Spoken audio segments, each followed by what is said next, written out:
बच्चों नमस्कार। बच्चों हम लोग कक्षा छठवीं गणित में देख रहे हैं महत्वपूर्ण प्रश्नों की विशेष श्रृंखला, और इस श्रृंखला के अंतर्गत पढ़ रहे हैं बच्चों महत्वपूर्ण प्रश्नों को। इससे पहले भागों तक हमने लगभग 75 क्वेश्चन कर लिया बच्चों। आज हम पढ़ेंगे क्वेश्चन नंबर 76 और उनके आगे के महत्वपूर्ण प्रश्नों को। चलिए बच्चों शुरू करते हैं। प्रश्न क्रमांक 76वां और इस भाग का पहला प्रश्न है। एक आयताकार मैदान की लंबाई, ध्यान समझेंगे बच्चों, एक आयताकार मैदान की लंबाई 100 मीटर व चौड़ाई 50 मीटर है। इसके चारों ओर 2 चक्कर लगाने में कुल तय की गई दूरी ज्ञात कीजिए। तो सबसे पहले हम देखेंगे बच्चों हमको प्रश्न में क्या क्या दिया हुआ है। मैदान की लंबाई, मैदान की लंबाई, और ये मैदान की लंबाई दिया हुआ है बच्चों 100 मीटर। चौड़ाई दिया हुआ है मैदान की, चौड़ाई बराबर 50 मीटर, ये चौड़ाई दिया हुआ है। एक चक्कर में तय दूरी, सबसे पहले हम देखेंगे बच्चों एक चक्कर में तय दूरी बराबर 2 लंबाई धन चौड़ाई, बराबर 2 लंबाई कितना दिया है बच्चों 100 मीटर और चौड़ाई दिया है 50 मीटर। 100 और 50 जोड़ देंगे तो ये हो जाएगा 150 और दोनों पूरा कर देंगे तो ये हो जाएगा 300 मीटर। कितना मीटर हो जाएगा 300 मीटर। ये हो गया एक चक्कर में तय दूरी। अब प्रश्न क्या पूछ रहा है कि 2 चक्कर लगाने में, कितने चक्कर लगाने में 2 चक्कर लगाने में, अतः 2 चक्कर लगाने में तय दूरी, 2 चक्कर लगाने में तय की गई दूरी बराबर हो जाएगा बच्चों 2 गुणित 300 मीटर बराबर 600 मीटर। अर्थात 2 चक्कर में वो 600 मीटर की दूरी तय करेगा। ये इस प्रश्न का आंसर होगा। चलिए बच्चों देखते हैं अगला महत्वपूर्ण प्रश्न। निम्न आयतों में प्रत्येक का परिमाप ज्ञात कीजिए। क्या ज्ञात करना है बच्चों हमको? परिमाप ज्ञात करना है। लंबाई चौड़ाई निम्नानुसार है। पहला, लंबाई बराबर 15 सेंटीमीटर, चौड़ाई बराबर 6 सेंटीमीटर, जबकि दूसरा दिया हुआ है लंबाई बराबर 12 सेंटीमीटर और चौड़ाई बराबर 6 सेंटीमीटर। तो चलिए शुरू करते हैं बच्चों पहला प्रश्न। पहला में लंबाई दिया हुआ है, लंबाई बराबर 15 सेंटीमीटर, चौड़ाई बराबर 6 सेंटीमीटर। लंबाई बराबर 15 सेंटीमीटर और चौड़ाई बराबर 6 सेंटीमीटर। परिमाप का सूत्र होता है बच्चों, जैसा कि इससे पहले के सवाल में आपको बताया गया था, 2 लंबाई धन चौड़ाई। 2 लंबाई कितना दिया हुआ है 15 मीटर और चौड़ाई दिया हुआ है 6 मीटर। 2 गुणित 15 और 6 जोड़ दीजिए बच्चों, 15 6 21 होता है, 21 दूनी हो जाएगा 42 सेंटीमीटर। ये हमारे इस प्रश्न का आंसर हो जाएगा। इसमें दूसरा दिया हुआ है लंबाई बराबर 12 सेंटीमीटर और चौड़ाई बराबर 6 सेंटीमीटर। लंबाई बराबर 12 सेंटीमीटर और चौड़ाई बराबर 6 सेंटीमीटर। परिमाप का सूत्र आप सब जानते हैं, 2 लंबाई धन चौड़ाई। लंबाई कितना है बच्चों 12 सेंटीमीटर और चौड़ाई दिया हुआ है 6 सेंटीमीटर। 12 और 6 कितना होता है, 12 6 होता है 18। कितना होता है 18, 2 गुणित 18, 18 दूनी 36 सेंटीमीटर। ये हो जाएगा इसका परिमाप और इसका आंसर। तो इस तरह से आप परिमाप ज्ञात कर सकते हैं। सूत्र आपको याद रखना बच्चों, 2 लंबाई धन चौड़ाई, ये आयत का परिमाप का सूत्र होता है। चलिए देखते हैं अगला महत्वपूर्ण प्रश्न। एक वर्ग की भुजा 15 सेंटीमीटर है, इसका परिमाप ज्ञात कीजिए। हमको दिया है बच्चों वर्ग की भुजा बराबर, वर्ग की भुजा जिसको हम ए से इंडिकेट कर देते हैं, ए बराबर 15 सेंटीमीटर, ये दिया हुआ है। परिमाप, इसका परिमाप, वर्ग का परिमाप का सूत्र होता है बच्चों, वर्ग का परिमाप बराबर 4 गुणित भुजा। क्या होता है 4 गुणित भुजा, या 4a भी कह सकते हैं। ए का मान कितना दिया है बच्चों, भुजा का मान कितना दिया हुआ है 15 सेंटीमीटर, 15 गुणा 4 से कर दीजिए, 15 चौक 60 सेंटीमीटर। ये इस प्रश्न का आंसर हो जाएगा। बड़ा सरल प्रश्न था बच्चों, आप सबको बहुत अच्छे से समझ में भी आया होगा। चलिए देखते हैं अगला प्रश्न। निम्न आकृति की माप सेंटीमीटर में दी गई है, इसका परिमाप ज्ञात कीजिए। परिमाप का मतलब आप इस तरह की जब आकृति दी गई हो बच्चों, परिमाप का मतलब होता है सभी भुजाओं का योग। परिमाप बराबर सभी भुजाओं की मापों का योग, सभी भुजाओं का योग। अब यहाँ देखिए बच्चों कितनी भुजाएं हैं और सभी भुजाओं की माप क्या क्या है। यहाँ से शुरू करते हैं 2 सेंटीमीटर, आप उसको निशान लगाते जाइए, फिर 2 सेंटीमीटर, ताकि आप उसको दोबारा ना जोड़ें। 1 सेंटीमीटर, 2 सेंटीमीटर, 1 सेंटीमीटर, 2 सेंटीमीटर, पुनः 2 सेंटीमीटर, 1 सेंटीमीटर, 2 सेंटीमीटर और लास्ट में 1 सेंटीमीटर। ये देखिए बच्चों, इस तरह से हमने लिख लिया है। सबको जोड़ दीजिए। अब यहाँ पर देखिए कितनी भुजाएं हैं, 1 2 3 4 5 6 7 8 9 10 भुजा है। सबको जोड़ दीजिए, 2 2 4 1 5 2 7 1 8 2 10 2 12 1 13 2 15 और 1 16। तो इसका आंसर आ जाएगा, इसका परिमाप हो जाएगा 16 सेंटीमीटर। ये इसका आंसर हो गया। हमेशा याद रखिए बच्चों, जिस भुजा से शुरू करेंगे उसके माप को देखते हुए आप निशान लगाते जाइए, जिससे आपको दोबारा उस भुजा का माप लिखना ना पड़े, जिससे आपके आंसर की गलती होने की संभावना भी ना बढ़े। तो चलिए देखते हैं इसी में दूसरा चित्र, दूसरा आकृति। दूसरा आकृति दिया हुआ देख लीजिए, आपको स्क्रीन पर दिखाई दे रहा है बच्चों, ध्यान से देखिए। ये इस तरह से दिया हुआ है, इसका हमको परिमाप मालूम करना है। क्या मालूम करना है? परिमाप। जैसे कि इससे पहले के सवाल में हमने किया था। शुरू करते हैं बच्चों यहाँ से, 2 सेंटीमीटर 2 सेंटीमीटर 2 सेंटीमीटर। अगली भुजा है 2 सेंटीमीटर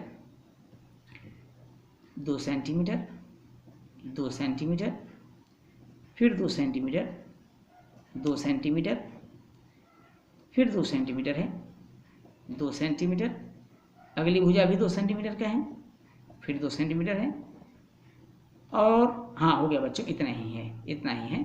अब देखिए भुजाओं को गिन लेते हैं, क्योंकि सभी का माप समान है, तो भुजाओं गिन लेते हैं। यहाँ शुरू करते हैं, 1 2 3 4 5 6 7 8 9 10 11 12। कितनी भुजाएं हैं? 12। चलिए देखते हैं 12 आपने लिखा है कि नहीं। 1 2 3 4 5 6 7 8 9 10 11 12। तो आप चाहें तो 2 गुणित 12 भी कर सकते हैं, या 12 12 उसको जोड़ सकते हैं। तो 12 दूनी हो गया 24 सेंटीमीटर। ये हमारा आंसर हो गया। अब सभी भुजाओं का माप समान है बच्चों, तो आप 2 गुणित 12 कर दीजिए। अगर सभी भुजाओं के माप अलग अलग होती तो इस तरह से हम प्लस करके भी लिख सकते थे, लेकिन चूंकि सभी भुजाओं का माप एक समान है, तो इसको हम शॉर्टकट में 2 गुणित 12 बराबर 24 सेंटीमीटर भी लिख सकते हैं, और ये हमारा आंसर हो जाएगा। चलिए बच्चों देखें अगला प्रश्न। 90 अंश का कोण बनाकर, ध्यान समझेंगे बच्चों प्रश्न को, 90 अंश का कोण बनाइए और उसका सममित रेखा खींचिए। तो चलिए बच्चों, सबसे पहले तो हम चांदे से 90 अंश का कोण बना लेते हैं। आपको कोण बनाना तो आता ही है, इससे पहले सवालों में बताया जा चुका है। चलिए हम बनाते हैं 90 अंश का कोण और फिर खींचेंगे उस पर सममित रेखा। बच्चों इस तरह से हम चांदे का प्रयोग करके एक 90 अंश का कोण बना लेंगे, जैसा कि आपको आकृति में दिखाई दे रहा है, चित्र में दिख रहा है। यहाँ हमने बना लिया है 90 अंश का कोण। अब इसका सममित अक्ष खींचने के लिए हम क्या करेंगे? जब सममित अक्ष खींचेंगे, या तो आप कोणों का समविभाजन कर दीजिए प्रकार की सहायता से, या आप ऐसा भी कर सकते हैं। आपको मालूम है कि 90 का आधा 45 होता है, तो आप 45 अंश पर इस तरह से टिक लगा दीजिए। ये एक और तरीका है बच्चों, आप 45 अंश पर इस तरह से 45 अंश में ऐसा निशान लगा दीजिए और उसको डॉटेड लाइन से क्या कर देंगे? हम मिला देंगे। चलिए देखते हैं कैसे मिलाना है। इस प्रकार आपको डॉटेड लाइन से मिला देना है, और ये हो गया। ये जो अक्ष हमने खींचा है, इसी अक्ष का नाम है सममित अक्ष। सममित अक्ष। ये इस तरह से हम 90 अंश का पहले कोण बनाएंगे बच्चों। 90 अंश का कोण बनाने के बाद हम सममित अक्ष इस प्रकार से खींच लेंगे। इसके 2 तरीके, जैसा कि मैंने कहा, आप प्रकार की मदद से चाप काट कर भी बना सकते हैं, या आपको मालूम है कि 45 अंश 90 अंश जो है, 90 अंश का आधा 45 अंश होता है, 45 अंश पर भी आप ऐसा रेखा खींच सकते हैं, बिल्कुल सही होगा। चलिए बच्चों देखते हैं अगला प्रश्न। 6 सेंटीमीटर का रेखाखंड खींचकर 6 सेंटीमीटर का रेखाखंड खींचिए और उसका सममित अक्ष बनाइए। 6 सेंटीमीटर का आपको रेखाखंड खींचना है बच्चों, फिर उसका क्या बनाना है? सममित अक्ष बनाना है। चलिए हम आपको बनाकर बताते हैं, ध्यान समझिएगा। सब बहुत सिंपल काम है। पहले स्केल की मदद से, स्केल तो आप सबने देखे है, ये स्केल है, इस स्केल की मदद से हम 6 सेंटीमीटर का एक रेखा खींच लेंगे। उसके बाद हम सममित अक्ष कैसे खींचेंगे प्रकार की सहायता से आपको बता रहे हैं, ध्यान से समझिएगा। सबसे पहले बच्चों स्केल की सहायता से सबसे पहले आपको क्या करना है? 6 सेंटीमीटर का एक रेखाखंड खींच लेना। इस तरह से 6 सेंटीमीटर रेखाखंड खींचा आपने। फिर क्या किया? प्रकार की सहायता से हमने क्या किया? आधे से ज़्यादा चाप लिया, फिर ऊपर चाप काटे, फिर उसी चाप को बी बिंदु से ऊपर चाप काट दिए। सेम उसी चाप को हमने नीचे भी काटा बच्चों, इस प्रकार से। इस तरह से हमने बी से और इसे काट दिया, और कटान बिंदु को इस तरह से हमने एक सीधी रेखा से मिला दिया। ये जो सीधी रेखा जो हमको प्राप्त हुई, यही होगा सममित अक्ष। क्या होगा बच्चों? सममित अक्ष। तो इस तरह से बहुत सिंपल है। इस सममित अक्ष का आप नाम दे सकते हैं LMN, जो आपकी इच्छा है आप इस नाम से इसको संबोधित कर सकते हैं। तो इस तरह से हम रेखाखंड AB का हमने सममित अक्ष खींच लिया है, और ये जो सममित अक्ष है इस रेखाखंड AB को समान भागों में बांट रहा है। अर्थात अगर हम इसको नाम O दे दें, इस बिंदु का कटान बिंदु का नाम O देते हैं, तो OA बराबर OB बराबर 3 सेंटीमीटर हमको प्राप्त होगा। चलिए देखते हैं अगला प्रश्न। किसी कक्षा में 20 छात्रों ने गणित की जांच परीक्षा में 5 में से निम्न अंक प्राप्त किए: 3 2 5 4 0 1 2 3 5 2 2 3 5 4 10 3 2 3 4। बारंबारता सारणी बनाइए। क्या बनाना है बच्चों? बारंबारता सारणी। बहुत सिंपल है बच्चों, बहुत ध्यान समझिएगा। सबसे पहला काम तो आप सारणी बना लीजिए, और सारणी में किन किन चीज़ों की आवश्यकता पड़ेगी आपको हम बताते हैं। सबसे पहला काम, एक तरफ आप लिखेंगे अंक। क्या लिख लेंगे बच्चों? अंक, अर्थात 0 से 5 तक के अंक हैं। अंक के बाद आप लिखेंगे टैली चिन्ह। क्या लिखेंगे? टैली चिन्ह। और टैली चिन्ह को काउंटिंग करने के बाद हमको प्राप्त हो जाता है बारंबारता। क्या प्राप्त हो जाता है बच्चों?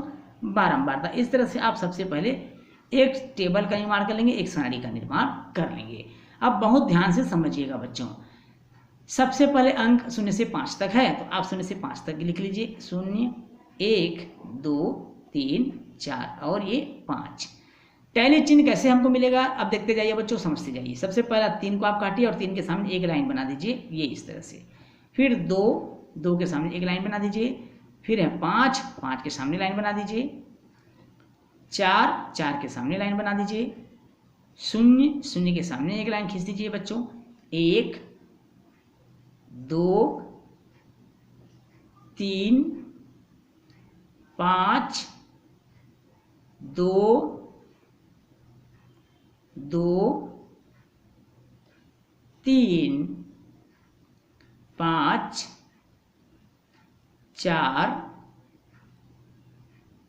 1, 0, 3, 2। अब यहाँ पर देखिए बच्चों, 2 पहले से 4 हो चुका है, फिर आ गया तो इसको इस तरह से काट देंगे, 5वां नंबर हो जाएगा।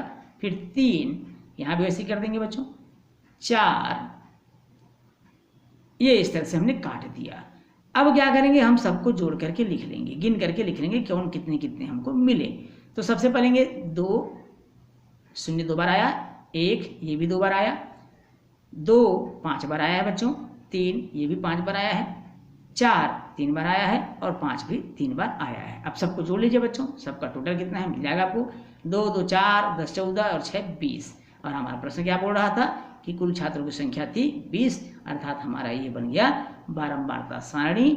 इस तरह से हम बारंबारता सारणी का निर्माण कर लेंगे। बहुत सरल है, आप सबको बहुत अच्छे से समझ में आया होगा, ऐसा मैं उम्मीद करता हूँ बच्चों। इस प्रश्न के साथ ही आज का क्लास हमारा यहीं समाप्त होता है। वीडियो अच्छा लगे तो वीडियो को लाइक और शेयर करिएगा, और यदि आप चैनल में नए हैं तो चैनल को सब्सक्राइब करना बिल्कुल नहीं भूलिएगा बच्चों। आपसे फिर मुलाकात होगी अगली क्लास में नए प्रश्नों के साथ। तब तक के लिए नमस्कार।